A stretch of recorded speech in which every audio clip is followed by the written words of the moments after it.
Good morning and thank you for tuning in today. It's great to see you here, those who are watching live, and good afternoon, good evening for those who are watching on the replay or from somewhere else in the world. Let me know in the comments where and when you're watching from. It's always good to know. And I can see I've got some people already tuned in nice and early. Great to see you here. So, this is my series all about exploring cognitive biases. Morning, Mr. Chisholm. Cognitive biases are basically shortcuts that we take mentally to make decisions faster. They're ingrained within us and they're generally designed to make our life better and easier, but they also have a really keen habit of tripping us up along the way and actually making things all the more confusing. Hi Ben Kelly, good to see you.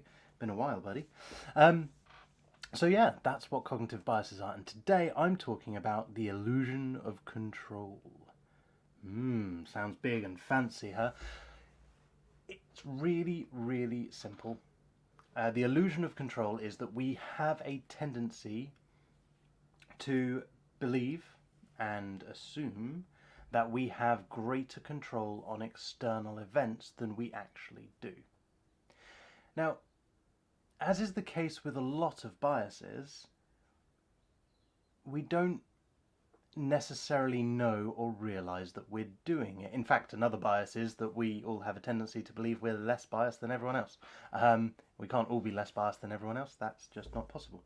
Morning, Sarah. Yeah, so here's a really great example of it that you may not even realize. Actually, a different example just popped into my head, which is a brilliant one, which anyone who's ever played a computer game, I'm sure, will understand. Particularly if you're playing a racing game and you control it by moving the stick and pressing the buttons, and you come to a tight corner and you do this. That's not going to make any difference to the game, but you're absorbed in it and you do it anyway. Another good example is at the craps table. So if you've ever been to a casino and seen someone playing craps, if someone wants higher numbers on the die or dice, they will roll a lot harder. If someone wants lower numbers, people generally tend to roll a lot softer. Does rolling harder get you higher numbers? No. Does rolling softer get you lower numbers? No. Do people sit there and go, I want a high number, so I'm going to roll harder? No. It all just happens without us even realizing that we're doing it. There are examples which are more pronounced, which we are more aware of. James says it does make you faster. So yeah, racing and leaning, absolutely, of course, categorically makes you faster if it's Mario Kart. Not so much if it's insert popular modern car game here. I'm so down with the kids. Anyway, so where was I going with this? Yeah, that's the other thing, is really blatant examples of this. Things that people do tend to be far more aware of include things like superstitions. If you're watching this and you're superstitious, that's fine. I'm gonna poop all over it because I don't personally agree, but that's not to say that I'm right or you're wrong. It's just personal stance and opinion. But I believe that we make our own luck in life, and I think if we believe ourselves to be unlucky, and there are studies that back this up as well, if we believe ourselves to be unlucky, then we're more likely to be unlucky. Inversely, if we believe ourselves to be more lucky, that's more likely to be the case. But a big part of that is because if we believe ourselves to be lucky, what we're doing is looking out for the opportunities that are there. In fact, a study that checked this out was Professor Richard Wiseman. Fascinating bloke. He wrote Quirkology, the quirky psychology of modern life. It's not that modern anymore, but it's still a great book, well worth checking out. It works on a motorbike too. To be fair, in a real life motorbike, it really does work. So yes, this study, he got a load of people together, questioned them on whether they considered themselves to be lucky, and went through the rigmarole of asking other questions and stuff, and then sent them on their way. And that's when the real study began, because there was some money on the floor outside, and he signed them out one at a time, and the people that considered themselves to be unlucky massively on the whole, statistically significantly, didn't notice the money. Those people that considered themselves lucky spotted it. So that suggests and works to give us further evidence to say that if you believe yourself to be lucky, you're more open to the opportunities that are there around you. All of those people had the same opportunity, but it was the lucky people that seized it and that took it. So that was a slight tangent, but you can see how it's relevant. So a great example of this is don't walk under ladders, because that's bad luck. Well, to be fair, it's kind of sensible to not walk under a ladder, especially if there's someone up it, because by walking under it you are naturally increasing the chances of something falling on you. But to believe that it's going to give you bad luck later on in the day is just unfounded. Breaking a mirror, 7 years bad luck, right? Except where that comes from is the belief that, or from a time that it took 7 years to save up to be able to afford a decent mirror. So when you break it, well, that's 7 years of bad luck has already gone. You spent 7 years saving for something that you've no longer got. So don't step on the cracks on the pavement is a great one. Have you ever stepped on a crack and then, don't step on the cracks or you fall and break your back, I think was the saying. At least it was down south. James will probably tell me it was something different up north when he was young. But has that ever happened to you? No. And the people who aren't even questioning it and thinking about it step on cracks all the time and don't suffer any adverse consequences. But we like to believe that we have more control than we do, so that makes it really easy for us to play into these superstitions. Crocodiles. If you step on the crack, a crocodile will get you. That's I've not heard that one before. See, because it's James, I really want to tease him and banter with him for that, but this video is not the place for that, because this is here to actually give you guys some help, support and ideas. So I'm going to be entirely... it's true. It's an actual fact that crocodiles will get you. Oh, so it's not just James. There we go. It's a perfectly normal and acceptable thing if someone else says it. So, yeah, we naturally feel like we have more control than we do over circumstances around us. Now, control is an interesting thing, and you've probably heard it said in many different ways, different places and different times, whether that's ancient Greek philosophy, whether it's religious roots, whether it's modern quotes.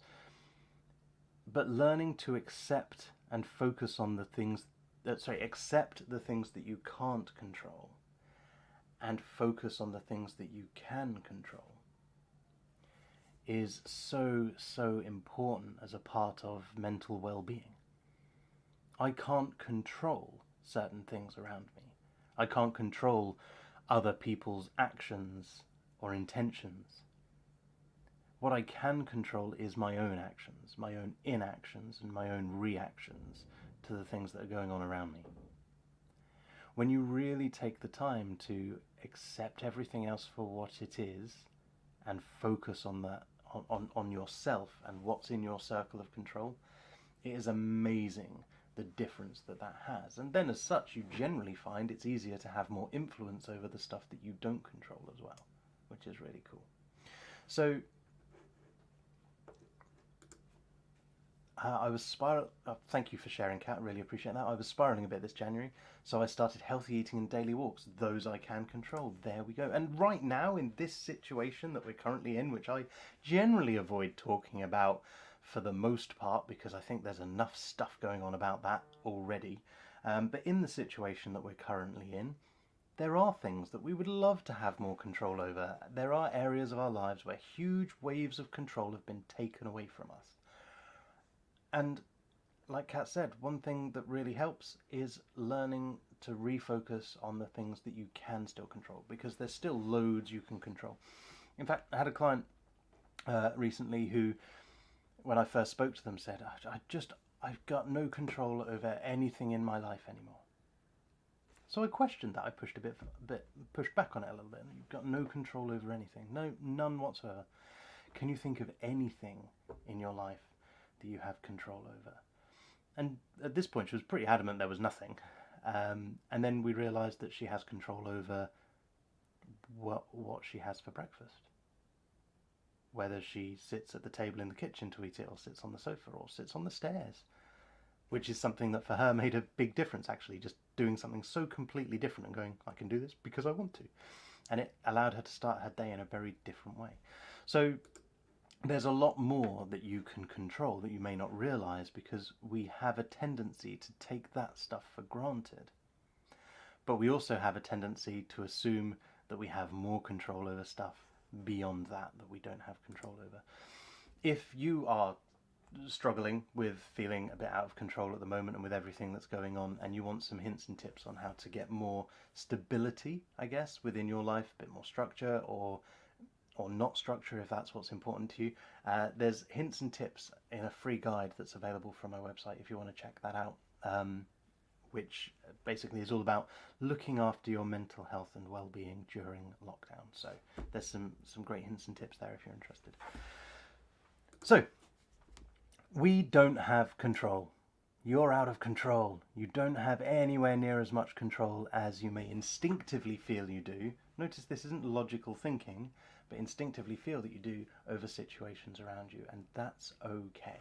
Learning to accept and embrace that is actually really powerful. And every time you're presented with something that's outside of your control, every time you're presented with frustration with the way things are, that isn't within your direct control, use that as a reminder that actually there's so much more you can control that you may not think about. There's so much more that you do have control over. And that stuff that you can't control, have a look. Maybe you're able to find a way to influence it instead, even though you can't control it. But if not, just because you can't control it doesn't mean that you need to allow it to control you in a wider sense. So, for example, if there's a restriction in place, I think people are probably largely familiar with this at the moment. If there was some kind of restriction stopping you from doing what you wanted to do, okay, that's something that you can't control, which means you can't do the thing that you wanted to do, but it doesn't mean that that restriction has control over everything else. Look at other ways to look at what it is about that thing that you would enjoy, and are there other ways of doing that? Look at what other things you could do instead. So, yeah, illusion of control. We have a tendency to believe we have more control than we actually do. This seeps out in ways that we don't even realise and that we're not aware of. Becoming more aware of it allows you to control for it for yourself and to make a difference of it. And remember, it's okay. It's absolutely okay to not have control over everything. And in fact, at first, if you're not used to that thinking, and if you're not in that mindset, it can be really, really scary and uncomfortable to acknowledge that actually there's loads I can't control. But as you get more familiar with that, as you practice and rehearse that, as you look into that more, it's empowering. It is so freeing to accept that you don't have control over this stuff. Because you know what that means as well. If you don't have control over all that stuff, you're not responsible for all that stuff either. You don't have to worry about all of that stuff. You can just refocus your time, thoughts, and energy on you, on the stuff you can control. I hope that's been helpful for you today. Thank you so much for tuning in. Join me again next Thursday, where we'll be looking at another cognitive bias. And I was going to have a plan of what I was going to speak about next week ready before this video, but with needing to rush around a little bit this morning with unexpected things that were outside of my control, like needing to jumpstart someone else's car, I haven't been able to. So am I going to get wound up about that? No, I'm going to accept that that stuff was outside of my control. I'm going to acknowledge that what was within my control would be planning it and thinking about it sooner, if it had been really important to make sure it was done. But I know you guys are going to look forward to tuning in when I let you know, well, even if I don't let you know what it's all going to be about. I know people like James Chisholm will jump on straight away first thing anytime I go live, just because he's looking for an opportunity to banter and tease me. He loves heckling. Thanks everyone for watching, and I will see you all again next week, 9 o'clock, Thursday morning, to talk about another cognitive bias. You're very welcome. Thanks very much for tuning in. Take care.